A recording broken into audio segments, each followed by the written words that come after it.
τέχνη της μάλαξης ήταν αναπόσπαστο κομμάτι της θεραπείας στην αρχαία Ελλάδα. Αυτή τη γνώση βρήκαμε τρόπο να τη ζωντανέψουμε και να τη μεταφέρουμε στο σήμερα. Η στεγνή μάλαξη και οι ταλαντώσεις των Ασκληπίων.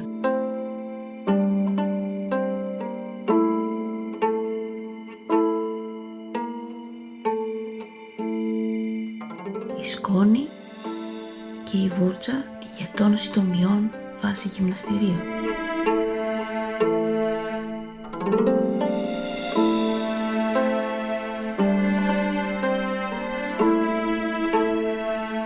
Οι σύγχρονες βεντούζες συνεχίζουν το έργο του Ιπποκράτη, που χρησιμοποιούσε κέρατα ζώων και φωτιά για να θερμάνει την παγωμένη περιοχή του σώματος.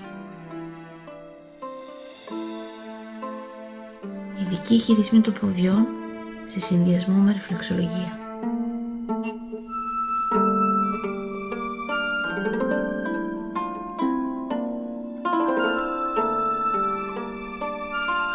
Στη λεγγίδα, απαραίτητο όργανο τελετουργίας για να αφαιρέσουμε το λάδι από το σώμα.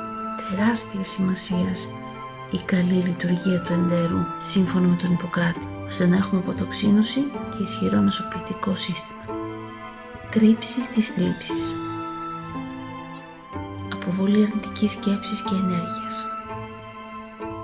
Υγεία, ομορφιά, ισορροπία, ευδαιμονία. Αρχαία ελληνική μάλαξη από Έλλη Τσουκνάκη.